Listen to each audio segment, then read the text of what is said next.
Hello, I'm James, Hi, I'm Jimmy, and welcome to A Job Done Well. the podcast that helps you improve your performance and enjoyment at work. Hello. Hi, James. What are we talking about today? We spend too much of our time either with too much to do or not focused on the most valuable tasks or not knowing what to do or just in general overwhelm. And we think that some simple prioritization methods could help change that and help people deliver more, have a bigger impact, and feel more in control and less stressed out. So we are going to talk about prioritizing your work, and we'll cover this all off in 30 minutes. Very good. However, give me the gossip. What have you been up to in the meantime? It's not gossip, James, but I've got a conspiracy theory type thing for you. You've got conspiracy theory. So I was talking to somebody the other day, and I was just saying how I was feeling very frustrated and angry, and I thought I was going to lose my shit at someone about something. I had this conversation now on your phone. That I understand the algorithms. If you start looking at fluffy puppies, it will show you lots of fluffy puppies, and it listens and it looks at what you like. But when I went on to check one of our posts to see how we were doing, had we gone TikTok famous yet? The answer obviously is no. Almost. Not quite. Yeah. It started showing me all these videos of people losing their shit and getting into fights in the street, just random people. And I was like, my God, I haven't ever looked at anything like this on TikTok before, but I think it's heard how I was talking about feeling and then started to serve me content to echo that, which I know may be a conspiracy theory, maybe a fluke, but it was very suspicious to me that it was amplifying my negative feelings. I am, bit It worried. was like, let's amplify his feelings of anger. And you do start like, I want to have a fight now. Anyhow, what have you been up to, James? Well, I have turned over a new leaf. Well, so it's very easy. So I've decided to write a book. We talked about this, but I'll write another book. A second book, for those of you who haven't read it, Managed by Morons, an Amazon bestseller. Check it out. Yeah, a very niche category. So I've decided that it's very easy for me to sit in this little study that I've got here and write away, but it's not good. I need to get out and see people. So there is a very, very selective private library in the middle of Nottingham, There is, isn't it? which I'm a member of because that's how posh I am. Yeah. So I went to the private library to write my book on Tuesday morning, which was great. I walked down there with my wife, and I then went in and I sat down in this place. It's just full of old blokes who are fast asleep. So that's I'm sure I told you, James, that I'd been down to the Central Library a couple of times to work.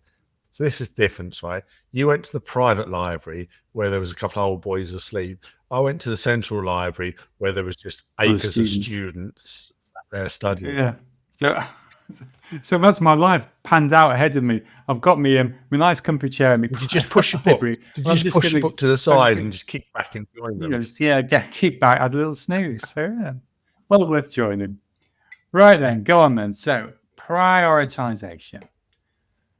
So go on then. What do we mean prioritization? Right. You've got a definition of something useful. Dictionary definition. I know you do like a dictionary definition these days. The act of putting tasks, problems, etc., in order of importance so that you can deal with the most important first. Very sensible. In the modern world, because there's just so much noise. You're constantly drowning in requests, emails, suggestions, meetings. There's so much noise, and I think prioritization, back to deal with the most important things, it talks a lot about importance. How do you see the value from the noise? Yeah, I think there is also, for us all, there's a bit of a hidden cost with poor prioritization. I mean, burnout is on the increase. People systemically miss deadlines.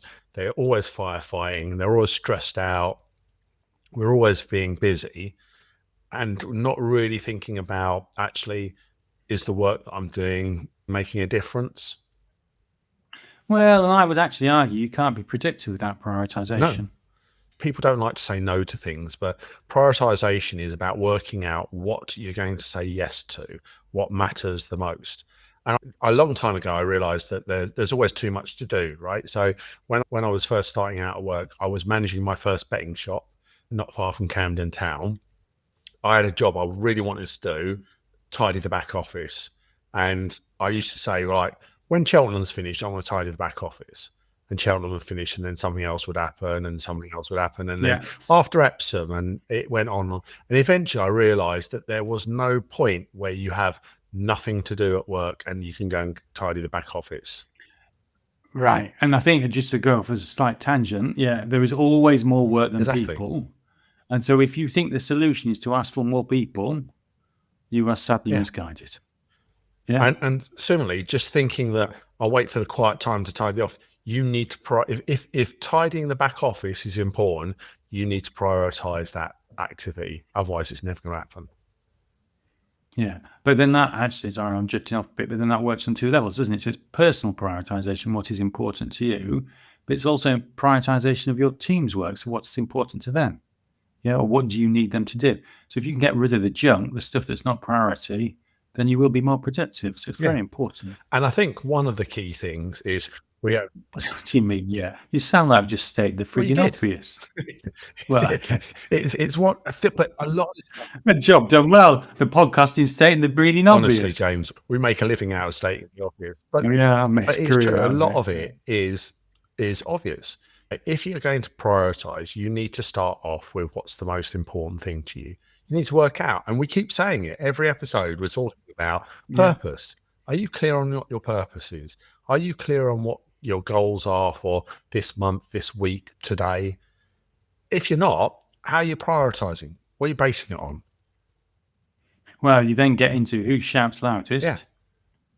Yeah, which means you are just clear about somebody else's purpose. Exactly. And actually spending some time thinking about your prioritization and how you do it. What's the system you use? We used to have a classic, I don't even remember when we were at Capital One together. One of the jokey sayings we had in the team I was in, that was somebody turned around and they said, we were talking about some task, and they throw away, said, "I'm too busy to think." It's like, okay, Houston, we have a problem. At the point where you're too busy to think, you need to think about prioritization. Just on systems and things that can help you, which we're going to go into. Have you come across the Eisenhower matrix? Maybe. Go on, fill me in a bit more. The Eisenhower matrix is a very simple matrix that helps you distinguish between what's important and what's urgent. Go on then, how does it work? Eisenhower said what's important is seldom urgent, and what's urgent is seldom important. And this matrix was then built some years later on the basis of that quote. So it's a simple 2x2 matrix. On one side, you've got urgency, and one side, you've got importance. So you've got 4 boxes: urgent. Is this, hang on. Is this like some sort of analytical model you're talking about? This is a model, James. You've now perked up. No, it. Sure.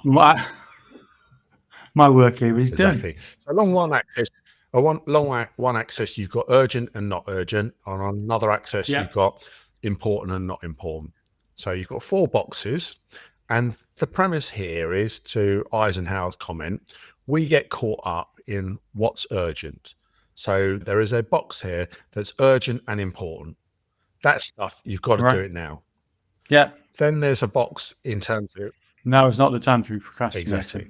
Then there's a box that is important, but not urgent. And this is one of the key things. This is stuff that isn't burning right now.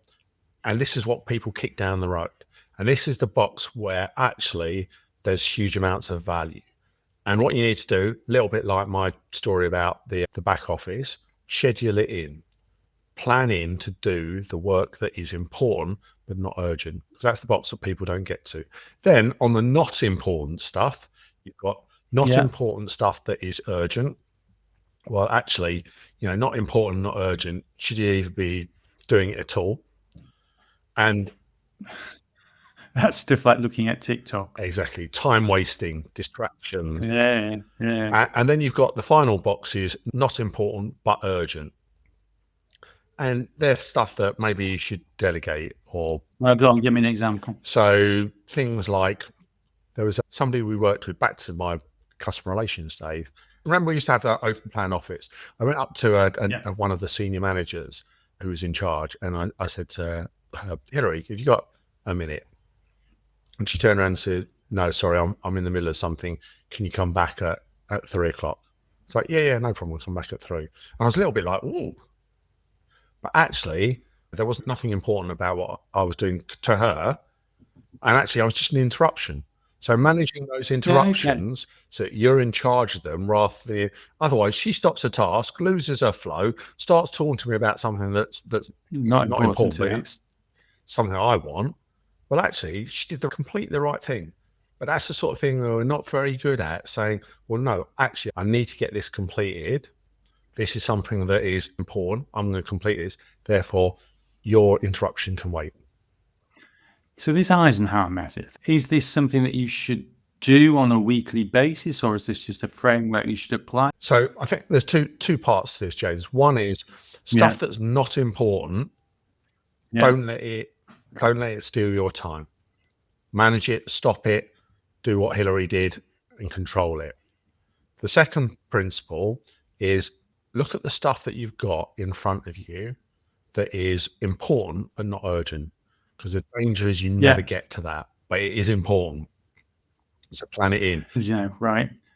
Podcasters stating the bleeding obvious, but it's the not urgent, important stuff that is the important stuff. Because the less you do it, you don't get to it. You don't get to it. And it is things like, planning, working out your purpose, having a strategy, building relationships, all of those things fit into that not urgent, important bit, schedule it. So to your point, James, I would use those principles to help guide some of my thinking. But on a semi-regular basis, maybe once a month, look at those tasks you've got on your to-do list, look at what you've got coming up and just place that challenge. Are you focusing your time on not important stuff?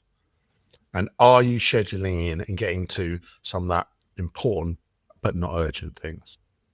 I have a little addition I'd make to that. With the important stuff that you've scheduled in, like writing a book, don't go and do it somewhere where the option is to go and have a kip instead. Our podcast is all about helping people, teams and organisations perform better and enjoy work more. And I go as far as to say that we believe that everyone and every team has the potential to transform their performance by optimising what they currently do. So if you'd like to discuss how we can help you transform your performance, then get in touch or maybe check out our website. We also do speaking events, mentoring and advice work as well. Right, so I like the Matrix. You would do, it's a model. I had heard model. of it before. I just know it was called the Eisenhower Matrix, but there you go. We called it the Urgent Important Matrix. Who's we, James? Check you out. We called it. So my analytical tools and tips. We called it. Yeah. So go on, we've got the other practical tips or other stuff that we can I think one of your favourites is the 80-20 question, which really ask yourself, of the things that you've got to do today, what would make the biggest difference? And so I think it is just challenging yourself around that. Yeah. Another one, if you've got to break down a big task. So you've got a big task and it becomes overwhelming. How do you prioritize it? Chunk it down and just plan the blocks of work you need to do. And we did a great episode on getting in flow. That helps you get into flow if you can chunk it down and sequence and plan in those bits. And that's how you eat the elephant. Right, which is exactly what I'm doing with this book. I've written down, I've got like a skeleton which says, or framework which says this is what I need to write about. And I'll sit down every morning for an hour and write some of it. So it just... And that's the only way, because if you said, I'm going to sit down, I'm just going to write a book, it's a bit overwhelming, isn't it? It's like, what do I do that? I'm just going to sit here until I've written a book. No, you're not. So chunk it down. Another way of prioritizing, which I personally use quite a bit, is you've got all the tasks that you need to do written down somewhere or recorded somewhere.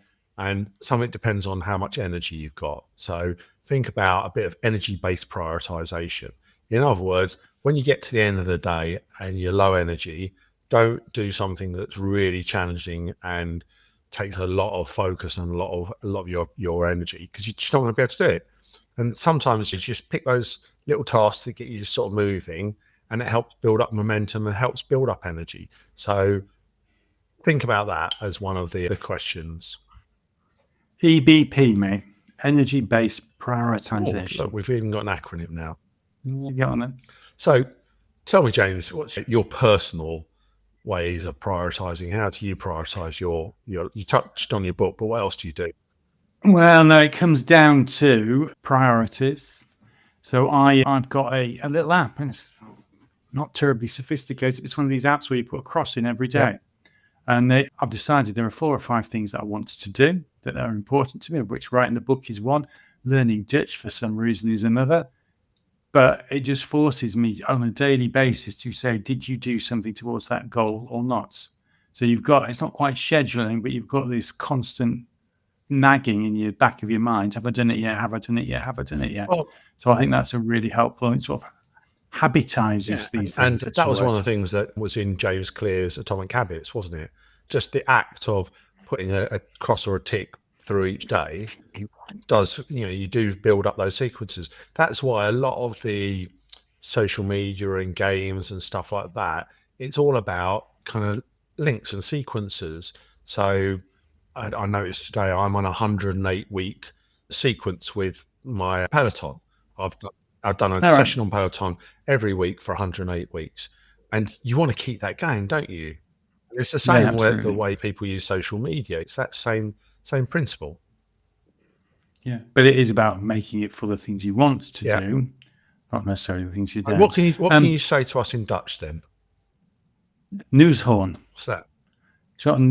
That's a nose horn or a rhinoceros. So, of all the things you could have said in Dutch, that's the one you're picking out. That's the one that comes to me. Wow, you're really, but it's going to be a very useful Dutch word to know. That when I go to Holland, I know who I want to be with. If we get attacked by a rhino, I'll be sorted. A newshorn. Yeah, you can. Another one would be, I come back to my man Dan Pent. We talked about him the other week, but he calls it MIT, which is most important task. What is the thing you have to do today, and do that? I've also heard it called eating the frog. Yeah, so you write a list of stuff and decide which one's the frog. Yeah, and the frog being the most unpleasant thing that you really must do today. Well, if you've really got to go on and do it, just eat the bloody frog. Get on with it. Don't faff about. So there you go. Eat the frog. That would be my piece of advice. Another one, old Chinese proverb. I like a good old Chinese proverb. Not that I know any old Chinese people, but the old Chinese proverb. When is the best time to plant a tree? When is it? 20 years ago. Second best time, today. Yeah. So if you've got to do something, don't procrastinate and put it on. Get on with it, and it's today. So they go, eat the frog in the tree. That would be my advice to you. People are to remember that, because that's the sort of thing. Eat the frog in the tree. People remember that. A couple of things from me. So I've used a system called Getting Things Done since we first learned about it, probably 25 years ago now. And if anyone, will put a link in the show notes, but it's well worth having a look. It's a system that helps you prioritize and manage your work. But what I really like is you tailor the system to your way of working. So it's quite flexible, and it works enormously well at helping you, particularly when the pressure's on. And that's the thing you've got to remember with whatever system, however you decide to prioritize, however you're using it. When you become busier and busier and busier, the answer is never to work harder. And I think that's one of the big challenges. And I had a great experience of this, where when I joined one organization, the guy who was there, the head of one of the teams, had major problems. He really needed some help. He needed some more resourcing. I brought in some experts to help him. And at the end of the first day, I went into where the experts were and said, how have you gotten today? Have you helped Dave? And they said, no, we're still waiting for him to come tell us what he needs. So I went and spoke to him, and his answer was, no, I've just got too much on. You've got too much on to explain to the people who are there to help you how they can help you. What's your answer? I'm just working harder. That word lies Yeah, madness. exactly. Plan B is not just work harder on plan A. So don't get caught in that. And the other thing that I always am conscious of, which I think is a really good test, is be respectful of others and how they prioritize. And you remember the blue chip, white chip story? It Yeah, was just go saying on. that basically you have a bunch of white chips and you have a bunch of blue chips, and blue chips are the important stuff for you, and white chips are the Yeah. niff naff. Blue chips are important. White chips, Not not important. important. I've got Right. it. So then what you do is like, I've got too many to work on, so I'll delegate some stuff. So you delegate some of your white chips because they're not as important to you. And using the Yeah. Eisenhower matrix, you'll delegate it. So Yeah, that's what you should delegate to do. somebody Yeah. in your team and you give them a load of white chips. To you, it's niff-naff work. It's not that important. When they get it, because their boss has given it to them, those white chips turn blue. Yeah. So their priority is, let me do what my boss has given me. It was stuff that you weren't really that bothered about. But to them, it's the most important stuff in the world. So just remember that when you delegate tasks to people, if you're just delegating stuff that's niff-naff, that isn't important to you, it will become important to the person you delegate it to. That makes a lot of sense. Another one I like is this whole question about, well, if I stopped doing this, would anybody really care? And I've got a beautiful organizational example of this. I used to run an MI department, and the guys in this MI department said, we've got this great idea, Jim. Scratch it. Call it Spy MI. So what the hell is Spy MI? Was they'd send out these presentations with a little macro on them, which could tell whether or not somebody had ever opened them. And so, you spend hours producing this presentation, send it out. No bugger ever opened it. And when they came to the conclusion that after 4 weeks, nobody was opening it, they just stopped sending it out. Yeah. So, but, does anybody care if I wasn't doing this? I think that's a very good question. And we talked a bit about our experience of what do we do, prioritization, and some of the stories that we like that have driven our prioritization. But I think you're right. There are a number of questions that I think that it's worth you challenging yourself and considering. And that's one of them. Does anyone really care about this? Another one that I liked was, it's a supermarket trolley test. So think about your week as if it's a supermarket trolley. What are the essential food that you've got to put in? And what's the little unhealthy snacks that just take up space? And fill up your week with those essential tasks first. It's a bit like the story of the rocks and the sands. Go on, what's that? And the story of the rocks and the sand is, if you've got a bucket and a load of rocks and a load of sand, always put the rocks in the bucket first, because then you can fill in the sand around the gaps. Whereas if you put the sand in first, it won't all fit. It comes back to your point about what's important here. The important stuff is the rocks. Yeah. The unimportant, trivial stuff is the sand. Yeah. Make sure you've got the rocks in first. Yeah. And I think, remember that when you say yes to something, you are inadvertently saying no to something else. And you might not be conscious about what it is you're saying no to, but as a result of, to your point, there's always more work than there are people, than there are hours in the day. So when I start doing all the stuff that you ask me to do, there is something that's falling off the end of the day. What is it? And is that less important than the stuff that you have spent your day doing? Yeah, I heard, I can't remember. I'd say it was the Eisenhower list. It wasn't Eisenhower, but some other American guy. And he said, write down the 10 things that you need to do. Yeah.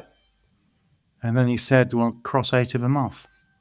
Because actually it's better to do 2 things really well than 10 things badly. So, right, maybe not get away from not doing it, but just it's that clarity again. And that's the thing about this. Some of it is about the mentality you have. And when you get those things and you say, like, I don't know, if we said, can we increase the frequency of this podcast to daily? You and I would both say no. Can't do it. If somebody says, I'll pay you £1 million if you can increase the podcast daily, we'd be having a call at 6 o'clock. We'd find a way. We would find a way. Yeah, we would. You're absolutely right. Just challenge yourself. Well, what would need to be true if you were offered £1 million to complete this task? What would need to be true? And therefore, actually, is it a bit more realistic than you think? We hope you're enjoying and getting value from listening to our podcast. If you are, please, can you share it online on social media with friends and colleagues? We appreciate 5-star reviews, and we really do, but any feedback on how we can improve or subject that you'd like us to cover, just drop us a line and get in touch. This all helps us bring the best quality show to you to ensure that you can improve your performance and enjoyment of work. So in summary, James, we talked about why prioritization is important to make sure you're having the maximum impact, make sure you're not burning yourself out and you're delivering results. Yeah. The most important thing is being clear what is the most important thing. Otherwise, how can you prioritize if you don't know what your purpose or goal is? That's your anchor. Yeah. Then make sure you're not too busy to think and you have time to consider your prioritization, whether that's working out the system that you prioritize or the things that you prioritize. Yeah. Invest a wee bit of time in the system and spend time planning, particularly for the important stuff that's not urgent. Yes. And we shared some of our personal things that we do to prioritize and some of the stories, tips and questions and challenges you can make to yourself to help you prioritize your work better. But remember, the answer is never just work harder. And another one I'd just like to throw in. If you're not working on your priority, then you're probably working on somebody else's. Which would you rather do? And on that note, just deep that. Yeah, deep. We'll call it a day. All right. Thanks, James. Thanks, everyone. Speak to you later. Cheers now. We cover a whole host of topics on this podcast, from purpose to corporate jargon, but always focused on one thing: getting the job done well. Easier said than done.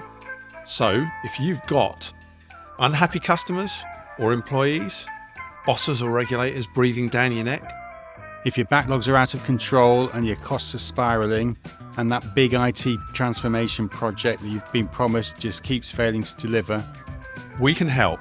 If you need to improve your performance, your team's performance, or your organisation's, get in touch at jimmy@ajobdonewell.com or james@ajobdonewell.com.